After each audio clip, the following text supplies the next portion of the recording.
what is defeat? In other words, what does it actually mean to lose? My buddy sent me a post today from X that said simply, "Until death, all defeat is psychological."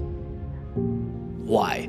Well, because if there is air in your lungs, there's an opportunity to find a solution, to move forward, to connect all those dots that will ultimately change your life. But here's the catch. This is the part that I think we often miss. We think defeat is something life gives us, bestowed upon us by the world. It's a letter we get in the mail, when in reality, it's much simpler than that. Defeat is an internal decision. Defeat is looking around and quite simply saying no. It's saying, sure, I could have this. I know I'm capable of it, but I don't want it. I refuse to march on. Defeat is saying the prize or mountaintop or victory, to me, it's just not worth what it costs. And when you believe that, that's when you have officially created and allowed defeat into your life.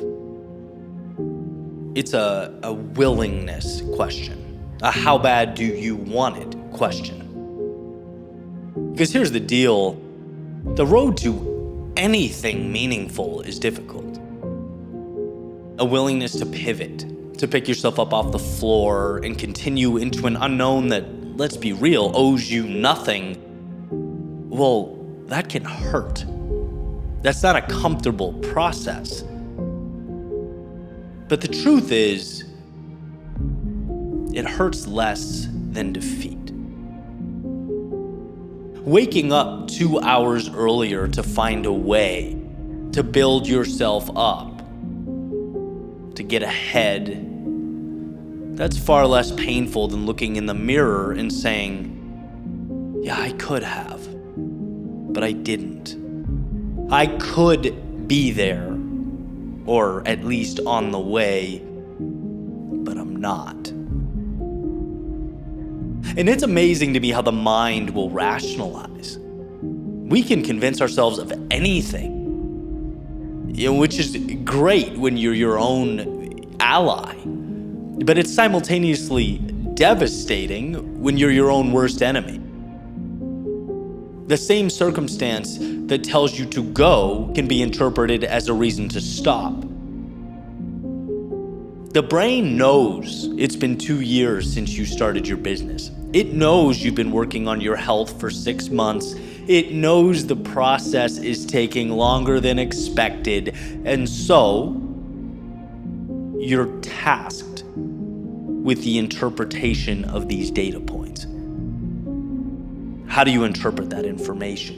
What do you make of it? Is it, I've been at this for 2 years now. Think how far I've come. Think how much I've learned. I've positioned myself for success. I'm one decision away from massive momentum. It's not validation, but continued dedication that will carry me home. This is the path. Or is it, well, it's been 2 years. And if I can't do it in 2 years, then maybe I just can't do it. Maybe I should look for something easier. My pride hurts.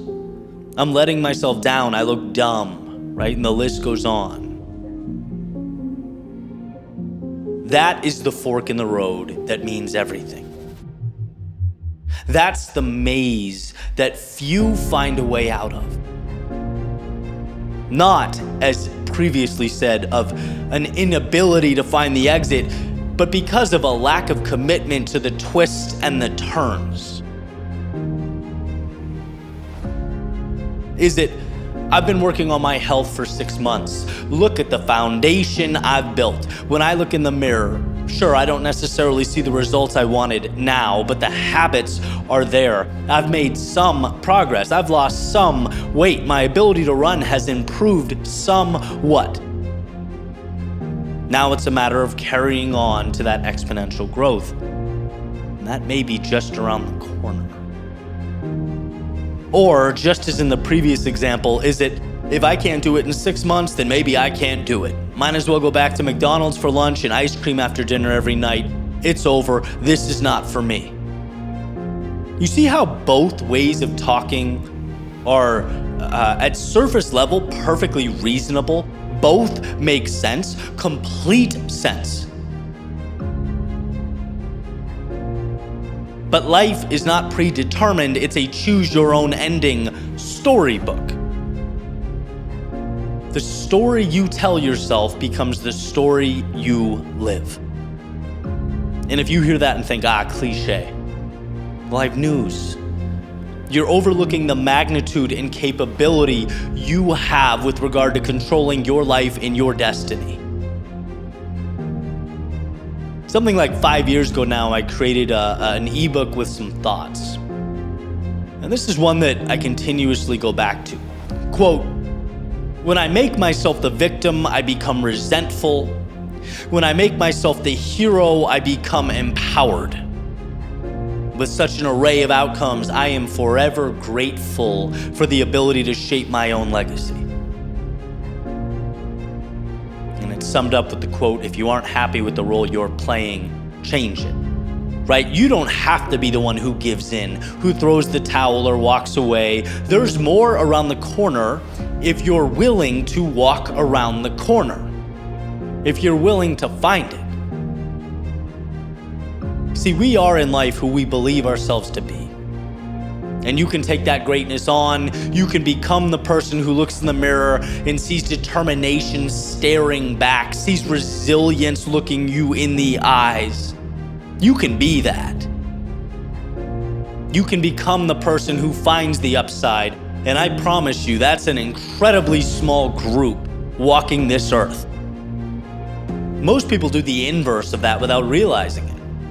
Either projecting their inability to move forward onto the outside world. We've all heard this, right? It's her fault, his fault, their fault, my boss's fault, the government's fault. Or it's simply not realizing that doing nothing is in fact a decision.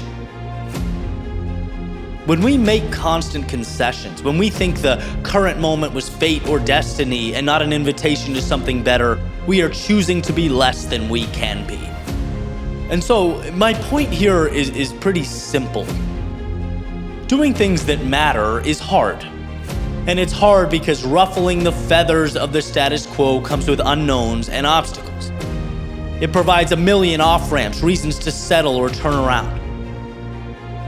But to succumb to these outcomes is your decision, not the world's. Life isn't a treadmill with an off switch. If your feet stop moving, it's because your brain told them to stop. So as you make your way into the next unknown, all I ask is that you remind yourself how powerful you are. Not because you were granted that power, but because you have always been that powerful. An author of the greatest story ever told. Where perhaps, sure, you can't control every variable that's dropped in front of you, but you can control what those variables mean. You can't control all the factors that comprise the world around you, but you can control where your focus will be allocated and what you will build with what you find. Until death, all defeat is psychological. Until there is no more air in your lungs, stagnation is a choice. Until there is no more blood pumping through your veins, quitting is a decision. So ask yourself, what do you want to become? How far do you want to go? And then commit to the journey of arriving at that destination. Maybe it takes days, weeks, months, maybe years longer than you anticipated. But it will always be true that if you want it, it's yours. The key is in your pocket, the map is in your hand, and the road at your feet. Arrival at the destination means giving yourself permission to climb that mountain until you arrive at its peak. It's not letting go until you take in the view.